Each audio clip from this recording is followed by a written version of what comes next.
2-year syllabus. These are the topics to be discussed.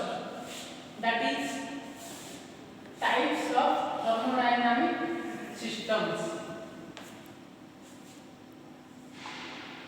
First one is closed system, second one open system, and the third one is isolated system.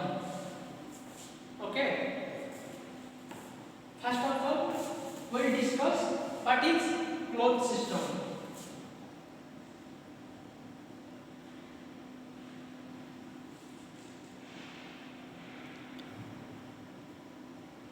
This is a picture to understand what is closed system.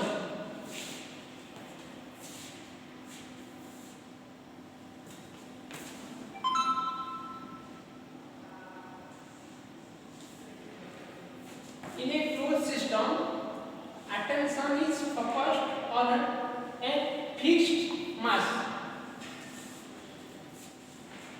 In this system, what happens? Energy in the form of heat and work can cross the boundary of the system, but there is no mass flow across the boundary. That means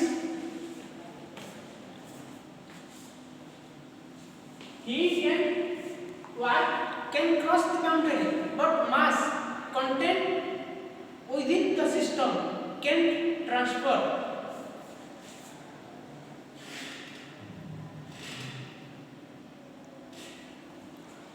You can easily understand from this picture. Within this, heat energy is stored. Okay, by the piston, movable piston, we are compressing this. In this system, what happens? Heat energy can be done, but the mass, that means the string or something contained within the space, can transfer through the boundary. Understand? This is about closed system. From this, what we will learn?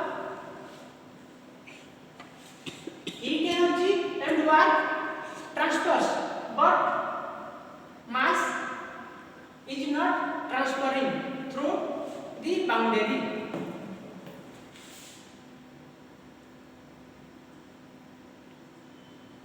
After closed system, then second one is open system.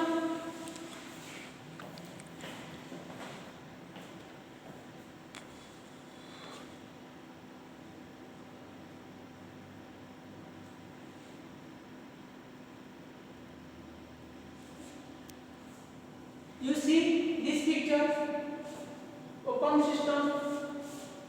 This is system. After excluding system, these are surrounding. This is the boundary. Here, the behavior of a fixed region in space called control volume is investigated, and hence there may be change in volume. The surface of the control volume is known as control surface. You can consider an example: air compressor and steam turbine. Okay. These are example of open system. In open system, what happens? Both mass and energy can transfer through boundary.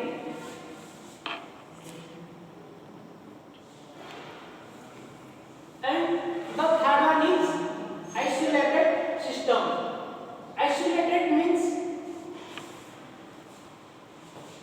no mass or energy transfer taken within the system. We are looking this picture. This is thermoflux. Basically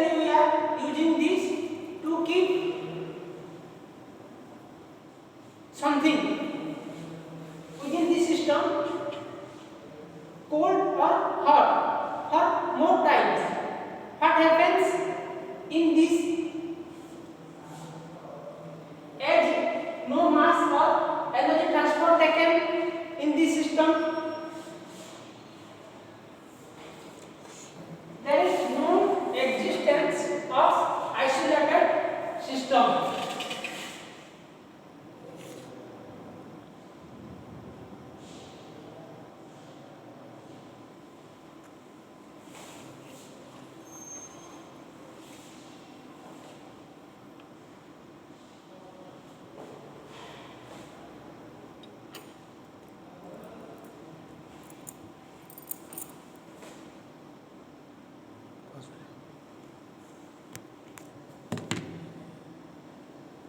Madam asli thermodynamic properties.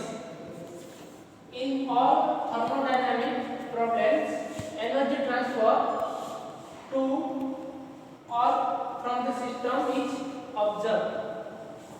To receive, store and deliver energy in a working substance is present within the system. Property.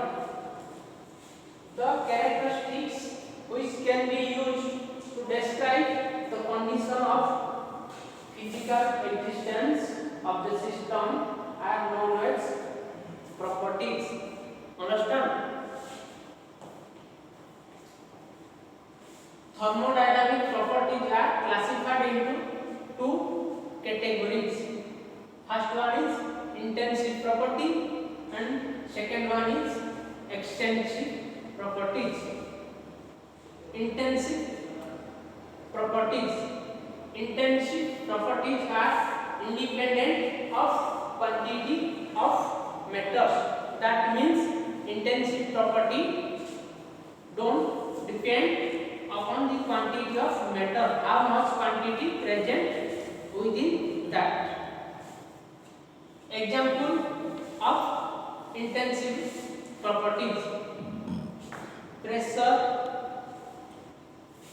units of measure, Newton per mm square, Newton per meter square, Pascal, bar, kilopascal, megapascal.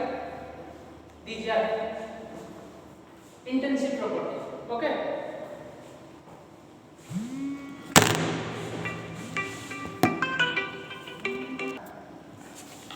Then extensive property. There are independent depend on the mass of the system. This property value will change with change in mass of the system. Example of extensive property. First one is volume. Units of measure: meter cube, mm cube, liter, etc. Then mass, units of measure. Units of measure means units of measure of mass, that is gram, kg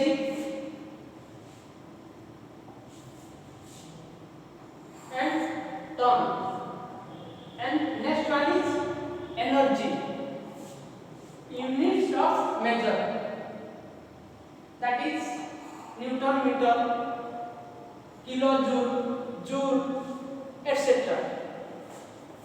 Consider a vessel containing air.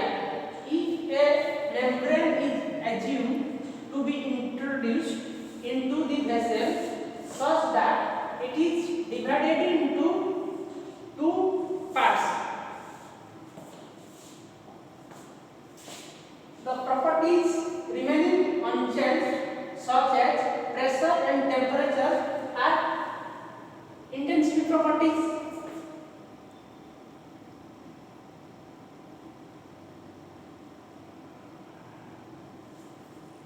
Volume of air will be reduced to half of its initial value, hence it is an extensive property. Example 1. Thermodynamic properties.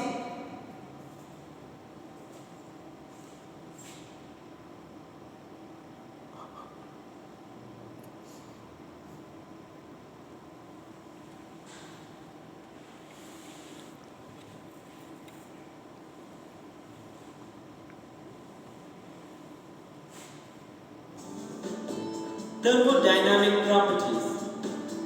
In this video, we are going to see the thermodynamic properties.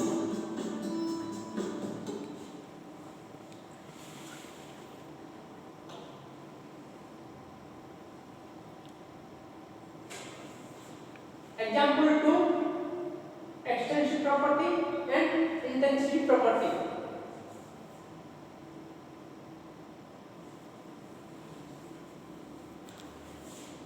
Thermodynamic state and equilibrium. The condition of the system at any particular moment is known as thermodynamic state. Understand? Condition means in which condition that system is considered. The word equilibrium means balance.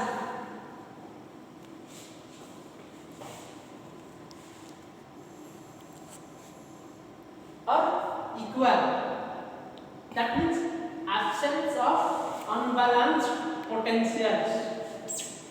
An equilibrium state of a thermodynamic system is a state that can not be changed without any interaction with its surrounding. If a system is balanced in following aspects, it is said to be in a state of thermodynamic equilibrium. There are thermodynamic equilibriums like thermal equilibrium, mechanical equilibrium, chemical equilibrium. Understand? First, thermal equilibrium. A system is said to be in thermal equilibrium if it has same temperature and all parts of the system. Thermally, temperature will be uniform throughout the part. In that sense, we can say the system is thermally equilibrium. Then, mechanical equilibrium. The system is said to be in mechanical equilibrium if it has same pressure throughout the system. You know, pressure is mechanically pressed by hand or using tools. Understand? So when the pressure mechanically we are pressurizing something or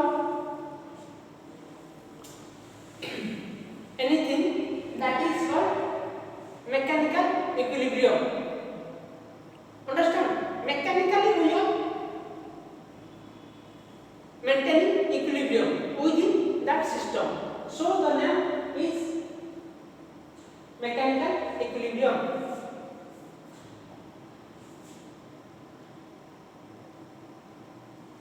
Then chemical equilibrium means the system should chemically equilibrium means the chemical content within the system should be balanced by chemical reaction. Okay. So a system is said to be in chemical equilibrium if it does not undergo any chemical reaction. Okay. If two phases are involved, mass of each phase remains constant so that phase equilibrium is achieved. Therefore, a system is said to be in a thermodynamic equilibrium where all the three exist. Understand? When thermal equilibrium, mechanical equilibrium and chemical equilibrium. Start.